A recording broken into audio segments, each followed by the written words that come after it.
몇 주 전에 말씀드린 것처럼 예수님께서 행하신 기적의 사건들을 기록하고 있는 복음서는 각각의 상황에 따라 또 저자들의 그 가치관에 그 의도에 따라 사건이 배치된 그 순서의 차이가 있습니다. 오늘 우리가 함께 읽은 말씀이 그런 상황이에요. 18절에서 처음에 그렇게 기록이 되어 있죠. 예수께서 이 말씀을 하실 때에 라고요. 이 말씀을 보면 마치 앞에 있는 마태의 집에서 식탁 교제를 나누고 있는 그 상황의 연장선에 있는 것처럼 보여지는데요, 같은 사건을 기록하고 있는 마태복음이나 누가복음을 보면 이 사건이 일어난 장소는 갈릴리 해변이라고 기록되어 있습니다. 그렇기 때문에 지금 예수님께서 하시는 말씀은 마태의 집에 모여있는 사람들이 아니라 갈릴리 해변에 있는 사람들에게 하신 말씀이에요. 그렇게 보면 이 사건은 8장 28절에서부터 34절까지 기록되어 있는 귀신 들린 자를 고치신 사건 이후에 발생한 일이라고 할 수 있습니다. 그러한 시간적 배경을 다시 정리를 해보자면 이런 거예요. 예수님께서 가다라 지역에서 귀신 들린 사람을 고치시고 그 군대가 돼지떼로 들어가 몰살하는 사건이 있은 이후에 18절에서부터의 그 사건이 다시 전개가 이어지게 되는 거죠. 이 사건 속에서, 우리가 오늘 읽었던 이 사건 속에서는 두 명의 여자가 등장합니다. 그런데 한 여자는 주인공인데 또 다른 여자는 사건의 배경이 되는 정도로 등장해요. 그 한 여자가 회당장 야이로의 딸이고, 또 다른 여자, 주인공인 여자가 야이로의 딸에 등장하는 그 사건 중에 들어있는 또 다른 사건의 주인공입니다. 그 말씀을 우리 다시 한번 읽어보겠습니다. 18절 말씀인데요, 18절 같이 읽습니다. 예수께서 이 말씀을 하실 때에 한 관리가 와서 절하며 이르되 내 딸이 방금 죽었사오나 오셔서 그 몸에 손을 얹어 주소서, 그러면 살아나겠나이다 하니, 예수님께서 말씀하셨다는 것은 어떤 특별한 말씀이 아니라 마태가 새로운 사건을 시작하기 위한 관용구 정도로 이해하시면 됩니다. 예수님께서 무슨 말씀을 하셨다라고 해서 시작되는 건 거의 대부분 말씀을 하셔서가 아니라 이제부터 또 다른 사건이, 또 다른 에피소드가 시작이 되는 거예요 라고 이야기하는 거예요. 어쨌든 그때에 한 관리가 예수님께 나왔죠. 마가복음이나 누가복음을 보면 이 관리를 회당장 야이로라고 소개합니다. 우리 성경에는 지금 마태복음 9장에 있는 말씀 속에서는 기록되어 있지 않지만 헬라어 원문으로는 예수님께서 말씀하셨다는 그 서론이 끝나자마자 이두라는 헬라어 단어가 등장해요. 즉, 이 이두라는 단어의 뜻은 보아라 라는 뜻인데요, 지금 사건을 기록하고 있는 마태의 입장에서 이 상황은 매우 흥미롭고 특이한 사건이기 때문에 이 책을 읽는 독자로부터 주의를 집중시키기 위한 의도를 가지고 사용한 단어입니다. 이런 거예요. 예수님께서 이 말씀을 하실 때 봐봐, 잘 봐봐, 나 좀 봐봐, 한 관리가 와서 절하는데, 이런 식으로 진행되는 거죠. 그런 이야기는 굉장히, 이 다음부터 나오는 이야기가 굉장히 중요한 사건이 된다라는 거죠. 그렇습니다. 여러분, 한 관리가 예수님께 나와서 절을 하고 있는 이 상황은 일반적이고도 당연한 상황이 아니에요. 그럴 수밖에 없는 것이, 일단 이 관리는 앞에서 말씀드렸듯이 야이로라는 이름을 가진 회당장입니다. 회당장이라는 건 뭐냐면 사람들로부터 인정받고 존경받는, 그리고 덕망과 학식이 있는 유대인으로서 그 마을의 유대교 회당의 대표를 맡고 있는 사람이에요. 즉, 이 사람은 유대인이죠. 이스라엘 사람입니다. 게다가 유대교인으로서 율법을 잘 지키고 행하는 사람입니다. 모든 사람들로부터 인정받고 있는 회당의 장이에요. 대표예요. 당시 유대 사회에 있어서 나이도 지긋하고 높은 신분에 있는 이 사람이 나사렛 출신의 한 청년을 일부러 찾아온 거예요. 그리고 많은 사람들이 보는 앞에서 절해요. 여러분, 이 상황이 결코 일반적일 수가 없는 거죠. 왜요? 지금 예수님께서 사역을 감당하신 날이 지금은 많지는 않지만, 이 말씀 속에서는요, 이미 오랜 시간 지나지는 않았지만 이미 많은 유대인들로부터 비판의 대상이 되어 있는 상황이에요. 신성 모독자라는 죄인으로 낙인 찍혀 있어요. 그 말은 유대 사회의 그 누구도 예수님을 집 안으로 모셔들여서 교제해서는 안 된다는 거예요. 만일 신성 모독자와 교제를 하는 사람이 있다면 그가 속해 있는 유대 사회 안에서 퇴출당할 수도 있는 문제였습니다. 매우 중요한 거죠. 다시 말해서 이 회당장 야이로는 그가 받을 수 있는 사회적인 비판과 비난을 무릅써서 심지어 유대 사회로부터 퇴출을 당할 위험까지도 감수하며 예수님께로 나아왔을 뿐만 아니라 예수님 앞에 엎드린 거예요. 그런데 왜요? 왜 회당장은 자신의 체면과 지위 그리고 종교적인 신분을 다 내려놓고 예수님 앞에 엎드리고 있는 것입니까? 18절의 말씀을 보면 어떤 이유가 있어요? 그의 딸이 죽었어요. 그렇습니다. 지금 회당장 야이로의 딸이 죽었습니다. 사실 누가복음 8장 42절을 보면 지금 바로 죽어있는 상태는, 이미 죽어있는 상태는 아니에요. 죽어가고 있는 중이에요. 근데 그 나이가 몇 살이냐면 12살밖에 되지 않았대요. 야이로는 자기가 사랑하는 그 딸이 죽어가는 것을 바라봐야 되는 너무도 안타깝고 괴로운 아버지의 심정으로 예수님 앞에 뛰어온 거예요. 자신의 지식, 경험, 또 유대인으로서의 자존심, 그 모든 것들이 죽어가는 딸 앞에서 아무 의미가 없었던 거죠. 사회적으로 매장을 당하는 일이 있다 할지라도 어쩔 수 없어요. 야이로는 지금 이 순간 예수님의 능력을, 예수님의 하나님의 아들 되심을 붙들고 있는 거예요. 죽은 딸을 일으킬 수 있는 분은 오직 예수 그리스도밖에 없음을 믿었기 때문에요. 중풍병자를 일으키시는 기적이 있었어요. 많은 병자들이 고침받아요. 귀신 들린 자가 나아요. 그런 모든 사건들 속에서 죽어가고 있는 그의 딸의 병도 분명히 치료될 거라고 확신하고 있는 거예요. 사랑하는 여러분, 야이로와 같은 믿음이 저와 여러분에게도 있기를 축원합니다. 왜요?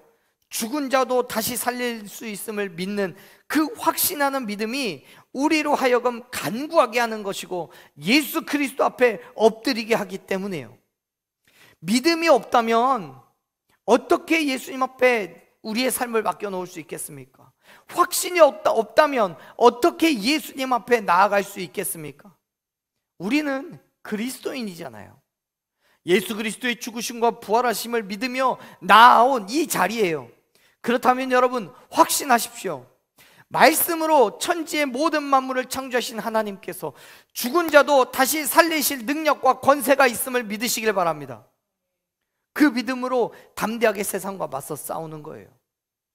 예수님께서 부활의 첫 열매가 되셨기 때문에 저와 여러분 또한 이 땅을 이기고 승리할 수 있음을 믿으시길 바랍니다. 어떤 어려움과 시험과 문제 속에서도 그 믿음으로 넘어서고 나아갈 수 있을 줄로 믿습니다. 예수님께서 야이로의 간구함에 제자들과 함께 그의 집으로 나아가시는 거죠. 야이로가요, 예수님께 나올 때 그 심정이 어떻겠습니까? 문제가 있어요. 아무리 해결해 보려고 노력을 했지만 그가 자기의 딸의 그 병을 치료할 수가 없었어요. 결국 예수님밖에 없었어요. 예수님에게로 나아왔어요. 예수님이라면 치료할 수 있을 거라고 믿었어요. 예수님이라면 모든 병을 회복시킬 수 있을 거라고 확신했어요. 그래서 자기에게 있는 그 모든 것들을 뒤로 하고 예수님께로 나아오는 거예요. 돌에 맞아 죽을 것까지도 각오하고요. 그 믿음이 예수님의 능력을, 예수님의 역사심을 경험케 하는 거예요. 보세요. 예수님께서도요, 야이로가 그러한 마음으로 가지고 나왔다는 것을 알았기 때문에 제자들과 함께 그의 집으로 가셔요. 그런데 가시는 그 길에서 또 다른 사건을 만나게 되죠. 20절 말씀 한번 읽어볼까요? 20절 같이 읽습니다. 12해 동안이나 혈루증으로 앓는 여자가 예수의 뒤로 와서 그 겉옷 갈을 만지니. 아멘.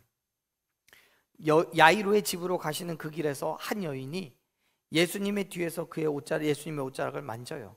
이 여인은 혈루증을 앓고 있는 중이었습니다.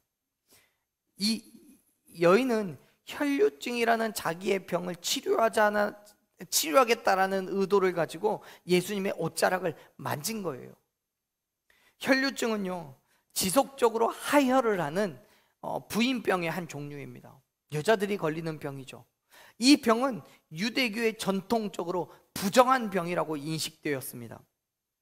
그런데 그 부정하다라는 것이 단지 이 병에 걸린 사람뿐만 아니라 이 병에 걸린 환자와 접촉하는 사람까지도 부정하게 만들었어요. 그렇기 때문에 누구도 이 여자 옆에 가려고 하지 않아요. 아니, 가까이 가는 것은 물론이고 혹시라도 가까이 오려고 한다면 돌을 들어 던져도 누구 한 사람 말릴 수가 없었어요. 그렇게 모든 공동체로부터 벗어나서 외롭고 힘든 삶을 살아가고 있었어요. 그 기간이 무려 얼마나 되었다고 얘기해요? 12년이나 됐어요. 12년이요.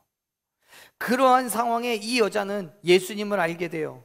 그의 옷자락을 만지기 위해서 일생일대의 각오를 할 수밖에 없었어요. 자기의 혈류병이 걸렸다는 사실을 완전히 감추고 조심스럽게 예수님 주변의 사람들을 비집고 가까이 다가가는 거예요. 다른 사람들이 알게 되면 그 즉시로 죽임당할 수도 있었지만 상관없었어요.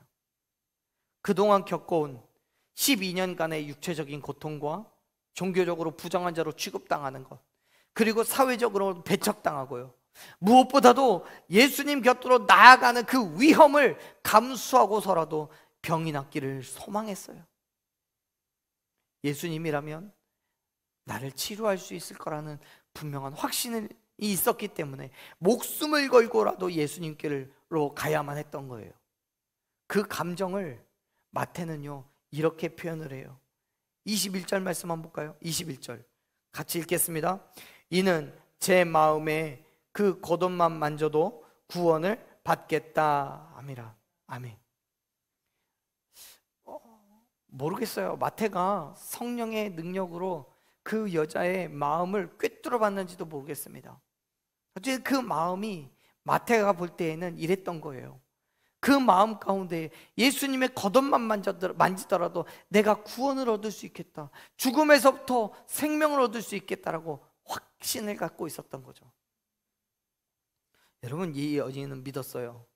예수님의 말씀이 아니라 그의 겉옷만 만지더라도 병이 나올 수 있을 거라고 믿었어요. 그리고 그 믿음으로 주변의 상황과는 전혀 상관없이 예수님을 향해서 나아갑니다.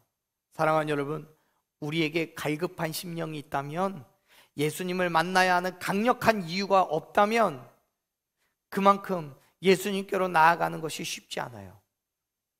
지금도 잘 살고 있고 지금도 행복함이 있는데 굳이 예수님이 필요하지 않다라고 생각하기 때문에요.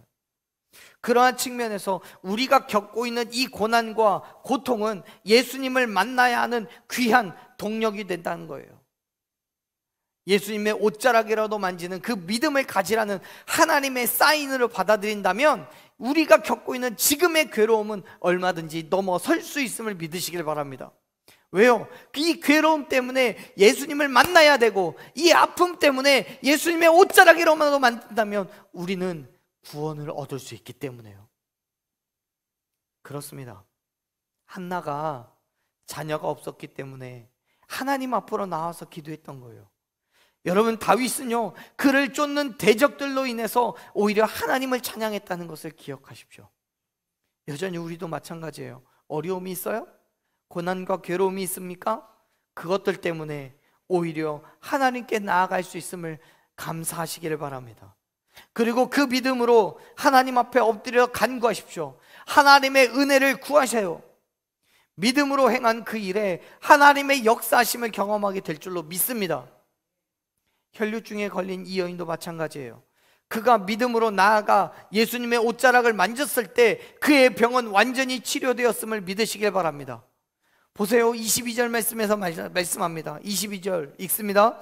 예수께서 돌이켜 그를 보시며 이르시되 딸아 안심하라 내 믿음이 너를 구원하였다 하시니 그 여자가 그 즉시 구원을 받으니라. 아멘.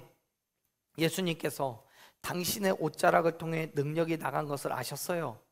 사실 그것이 아니라도 예수님 아시죠? 당신을 통해서 이 한 여인이 치료받았다는 사실을 얼마든지 아시고도 남죠. 어쨌든 그래서 혈류증 걸린 여자에게 이야기하시는 거예요. 딸아 안심해 네 믿음이 너를 구원하였어. 예수님의 이 선언이요, 혈류증 걸린 이 여자를 향한 이 말씀이요, 그가 처해 있는 괴로운 환경과 두려움 속에서도 믿음을 가지고 나아갔을 때, 담대하게 나아갔을 때 주어지는 예수 그리스도의 구원의 선언임을 믿으시길 바랍니다.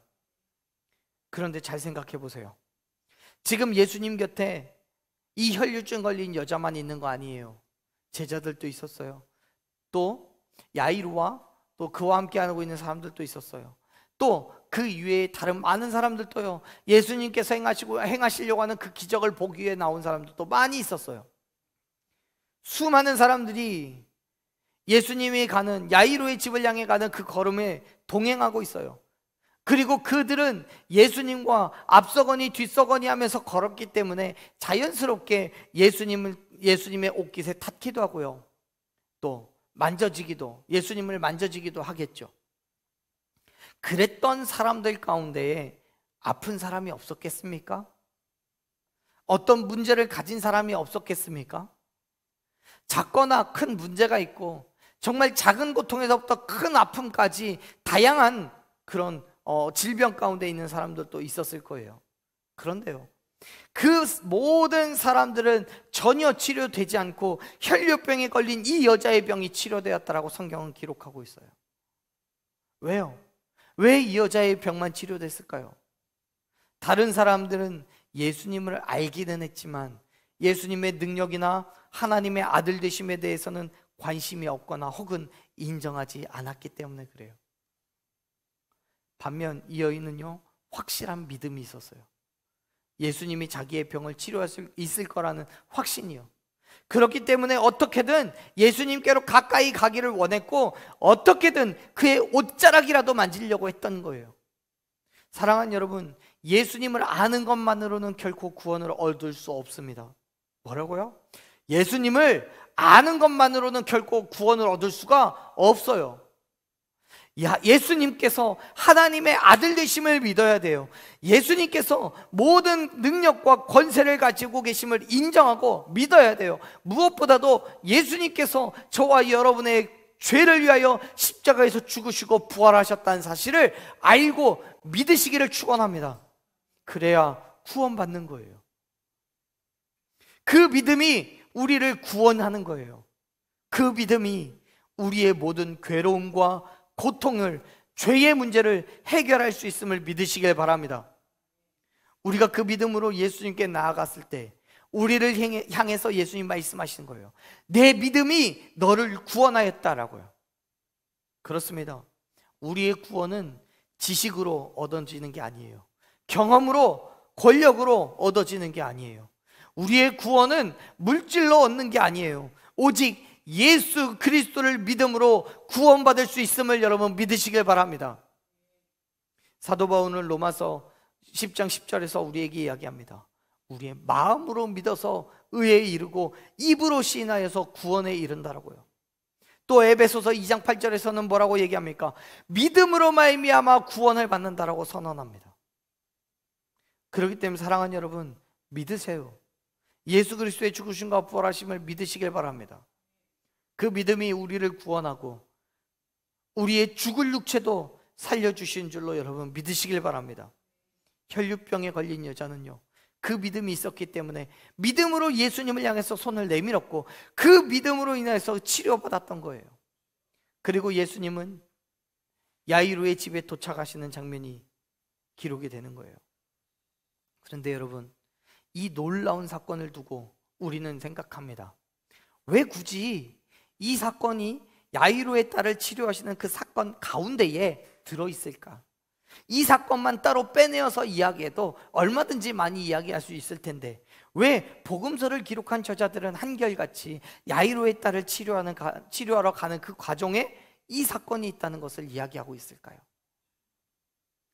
물론 이 사건이 벌어지는 시간적인 순서상의 배치가 이렇게 될 수밖에 없었던 이유도 있었을 거예요. 그런데 저는 한 가지 이유를 더 말씀 속에서 찾아보려고 합니다.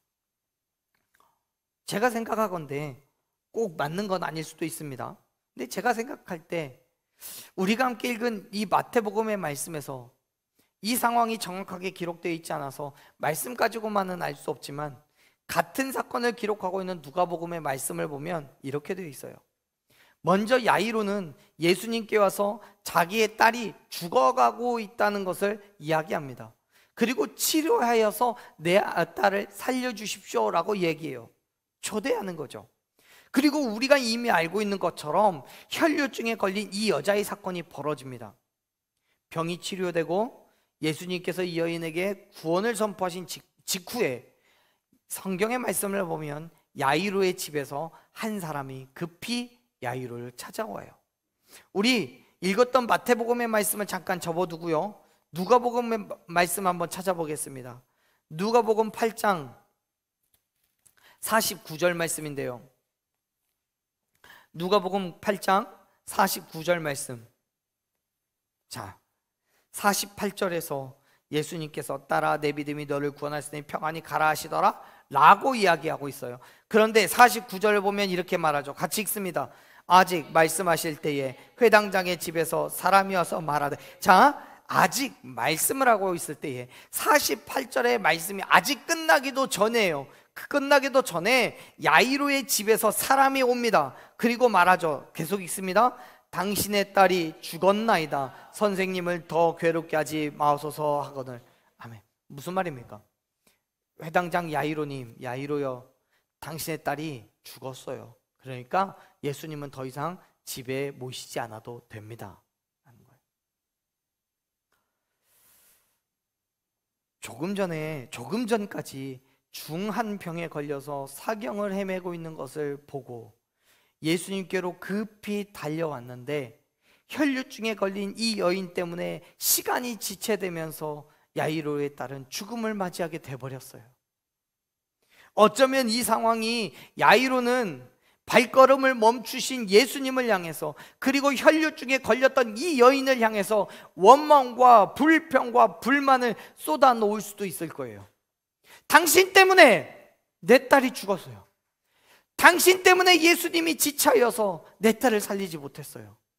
예수여, 당신이 저 여자 때문에 발걸음을 멈추는 동안에 내 딸이 죽어버렸어요. 어떻게 할 거예요? 조금만 더 빨리 갔더라면, 길에서 지체하지 않았더라면 내 딸이 살 수 있을 거라고 땅을 치면서 통곡하고 있을 거예요. 그런데요, 그러한 야이로를 향해서 예수님 뭐라고 하십니까? 한번 읽어볼까요? 50절 말씀 같이 읽습니다. 예수께서 들으시고 이르시되 두려워하지 말고 믿기만 하라. 그리하면 딸이 구원을 얻으리라 하시고. 아멘. 여러분, 예수님은 야이로의 딸이 죽었다는 말씀을 들었지만 전혀 동요하지 않고 말씀하셔요. 두려워하지 말고 믿기만 해. 지금 예수님께서 딸이 죽었다는 소식을 듣고 절망하고 괴로워하는 야이로에게 소망을 주고 계시는 거예요. 걱정하지 말라고요. 믿기만 하라고요. 조금 전에 봤잖아. 믿음으로 내 옷깃을 만진 이 여인은 병 낫잖니. 딸이 죽었어. 절망스럽니? 괴로워? 아니야, 괜찮아. 믿음이 있으면 돼. 그러니까 믿기만 해. 두려워하지 마. 겁내지 마. 예수님께서는 믿음이 연약한 야이로에게 그의 눈으로 그 증거를 보여주셨어요. 이미 어떻게 해요? 혈류증에 걸린 여인이 치료되는 그 사건을 통해서요. 사랑하는 여러분, 해결할 수 없는 문제를 가지고 계십니까? 믿기만 하십시오. 나는 할 수 없지만 나의 능력이 되시는 예수님께서 해결하실 수 있음을 믿으시길 바랍니다. 모든 일에 합력하여서 선을 이루시는 예수 그리스도께서 내 삶을 맡아주실 때, 그의 손으로 붙잡아 주실 때 우리는 모든 일을 행할 수 있어요. 예수님은 하실 수 있습니다. 예수님을 붙잡으면 병이 치료됩니다. 예수님 앞에 나아가면 삶의 문제가 해결됩니다. 예수님을 믿기만 하면 두려운 것, 절망스러운 것, 괴로운 것 다 예수님께서 책임져 주심을 믿으시길 바랍니다. 그 믿음으로 가는 거예요. 야이로는요, 예수님의 말씀을 듣고 무너져가는 자기의 마음을 잡았어요. 좌절과 실망 속에서 예수님과 그 혈류병에 걸린 여인을 향해서 불평을 쏟아놓으려고 했던 그의 마음을 다시 붙잡았어요. 그리고 소망을 얻었어요. 예수님과 함께 그의 집으로 가는 거예요. 죽었지, 내 딸 죽었지, 마음이 무너지지. 하지만 지금 예수님과 함께 갈 거야. 예수님과 함께 갈 거야. 예수님과 함께 가면 내 딸이 살아날 거야. 내 딸이 새 생명을 얻게 될 거야. 그 믿음으로 걷는 거예요. 그 믿음으로 예수님과 함께 가는 거예요. 사랑하는 여러분, 우리가 힘듦이 있고 어려움이 있죠. 예수님과 함께 그 길 걸어갈 때 우리 앞에 놓여있는 그 장애물이 넘어설 수 있는 힘이 생기고 능력이 생기는 줄로 믿습니다. 예수님과 함께 갈 때 우리에게 주어진 그 모든 문제들이 하나같이 깨어지고 부서져서 작은 가루가 되어 우리의 발에 밟힐 줄로 믿습니다. 그렇기 때문에 예수님과 함께 가십시오. 예수님을 믿으십시오. 믿음으로 동행하는, 예수님과 함께 가는 그 자리에서 하나님의 놀라운 능력을 경험하게 될 줄로 믿습니다. 아멘. 예수님과 야이로가 함께 집에 도착합니다. 가서 보니까 피리 부는 자들과 떠드는 무리들이 있었어요. 이들은 그의 딸이 죽었기 때문에 지금 장례를 치르고 있는 거예요. 당시 유대인의 장례 풍습이 그래요. 장례를 치를 때면 최소한 2명의 피리 부는 사람과 1명의 곡하는 사람이 필요했답니다. 돈을 받고 전문적으로 그 일을 하는 사람이 이미 야이로의 집에 와서 일을 하고 있는 거예요. 장례를 치르고 있는 거죠. 그 말은 야이로의 딸이 죽었다는 것은 객관적으로 부정할 수 없는 사실이라는 거예요. 뭐 기절한 거, 또 잠시 눈을 감고 있는 거 아니고요, 죽었다는 거예요. 확실하게요. 그렇게 장례를 치르고 있는 중에 예수님께서 도착하신 거예요. 그리고 말씀합니다. 우리 다시 한번 마태복음 말씀 가서 찾아보겠습니다. 24절 말씀이에요. 같이 읽습니다. 이르시되 물러가라, 이 소녀가 죽은 것이 아니라 잔다 하시니 그들이 비웃더라. 지금 예수님께서 야이로의 딸이 죽은 것이 아니라 자고 있다고 말씀하는 건 그가 정말 죽지 않았다, 그냥 잠자고 있다, 기절한 거다 라는 얘기가 아니에요. 죽은 것처럼 보이는 것도 아니에요. 이 아이는요 정말 죽은 거예요. 확실하게 죽었어요. 하지만 그럼에도 불구하고 지금 예수님이 잔다고 말씀하시는 것은 이제부터 예수님께서 이 아이를 깨우실 것이기 때문인 거예요. 다시 말해서 마치 잠을 자고 있는 사람을 깨우는 것처럼 죽은 아이를 일으키는 것이 쉬운 일이다라고 말씀하시는 거예요. 쉬워요. 왜 쉬워요? 여러분, 죽은 자가 일어나는 게, 깨어나는 게, 다시 살아나는 게 쉬워요? 아니요. 어려워요. 어려운 게 아니죠. 우리는 못해요. 그런데 쉬워요. 왜 쉬워요? 예수님이니까요. 24절 마지막에 기록하고 있는 것처럼 많은 사람들이 비웃을 거예요. 왜요? 죽은 아이가 다시 살아난다는 건 말도 안 되잖아요. 지금까지 그런 적이 없었어요. 그럴 수도 없어요. 그리고 누가 봐도 야이로의 딸은 죽은 것이 분명해요. 그렇기 때문에 예수님께서 아이가 자는 것이라고 말씀하는 건 말도 안 되는 것이니까 비웃는 거예요. 죽은 거야? 어디 한번 해볼 테면 해봐. 네가 뭘 할 수 있는데. 비웃는 거예요. 하지만요, 예수님께 있어서는 죽은 아이를 살리는 것이 자는 것을 깨우는 것만큼 쉬운 일이에요.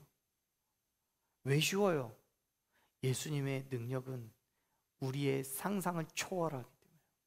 말씀으로 세상을 창조하셨던 분이, 말씀으로 이 세상의 모든 만물을 창조하신 분이, 생사화복을 주관하시는 분이 아이의 생명을 못 살려요? 아니에요. 너무도 쉬운 일이에요. 사실 그곳에 있었던 많은 사람들은요, 이미 혈류병을 앓던 여인이 예수님의 옷자락을 만지고 것으로 치료받고 구원받은 사실을 눈으로 확인했어요. 알고 있어요. 그럼에도 불구하고요, 못 믿어요. 죽었으니까요. 사랑하는 여러분, 고린도전서 1장 18절에서 뭐라고 말씀합니까? 믿음이 없는 자들에게는 예수님의 십자가가 미련한 것에 불과하지만 믿음이 있는 자들에게는 하나님의 능력이 된다라고 말씀하고 있습니다. 그렇기 때문에 사랑하는 여러분, 믿으세요. 믿으면 그 믿음대로 하나님의 능력이 저와 여러분 가운데 풍성하게 임하게 될 줄로 믿습니다. 예수님께서 장례를 치르던 사람들, 예수님의 말씀에 비웃던 사람들을 다 내보내셨어요. 쫓아내신 거예요. 그리고 아이의 손을 잡으셨어요. 25절 말씀 볼까요? 같이 읽습니다. 무리를 내보낸 후에 예수께서 들어가사 소녀의 손을 잡으심에 일어나는지라. 아멘.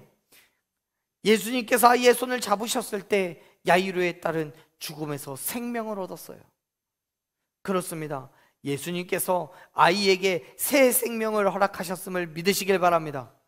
야이로의 딸에게 생명을 주신 것처럼 저와 여러분에게도 예수님께서는 새 생명을 주신 줄로 믿습니다. 우리가 예수님을 만났을 때, 예수님의 손을 붙잡았을 때 죽을 수밖에 없는 우리가 새로운 생명을 얻고 살아나는 역사를 경험하게 될 줄로 믿습니다. 예수님께서 친히 십자가에서 죽으시고 부활하신 그 사실을 믿음으로 말미암아 죽을 수밖에 없는 우리에게 생명을 주셨음을 여러분 믿으시길 바랍니다. 사랑하는 여러분, 성경은 우리에게 분명하게 말씀합니다. 요한복음 20장 31절에서 얘기하죠. 너희로 예수께서 하나님의 아들 그리스도이심을 믿고 그 이름을 힘입어 생명을 얻게 된다고요. 그렇습니다. 우리에게 예수 그리스도를 향한 믿음이 있을 때 그 믿음이 나를 살리고 내게 구원의 소망을 주심을 믿으시길 바랍니다. 그 믿음이 깨어진 하나님과의 관계를 회복시키고 두렵고 떨리는 우리의 삶의 모든 문제, 내가 할 수 없는 그 모든 어려움들을 해결하는 줄로 믿습니다. 할렐루야. 그렇기 때문에 여러분 믿으세요. 어떤 문제 있습니까? 그 문제가 죽음의 문제보다 큽니까? 아니요, 그럴 수 없어요. 이 땅의 어떤 문제도요, 죽음의 문제보다 더 큰 문제는 없습니다. 그런데 예수님께서는 죽음의 문제를 해결하셨잖아요. 맞죠? 그런데 우리가 어떤 문제를 놓고 고민하겠습니까? 죽음의 문제를 해결하신 예수님이라면 우리의 문제는 아주 작은 것에 불과합니다. 죽은 것을 일으키는 것이 자는 아이 깨우는 것만큼이나 쉽다면 우리에게 있는 그 엄청난 문제, 내 힘으로 해결할 수 없는 어마어마한 그 벽이 예수 그리스도로 인해서 아주 작고 사소한 것으로 바뀌게 될 줄로 믿습니다. 예수님께서 해결하실 것을 믿으십시오. 예수님께서 저와 여러분을 붙잡으시고 모든 장애물을 넘어주실 것을 확신하시기를 바랍니다. 그 믿음으로 참아내고 견디어내셔요. 그 믿음으로 예수 그리스도 앞에 나아가십시오. 그리고 예수님과 동행하여 걸어가십시오. 우리가 걷는 그 길에서 하나님의 능력을 경험하게 될 줄로 믿습니다. 하나님의 능력이 저와 여러분 가운데 임할 줄로 믿습니다.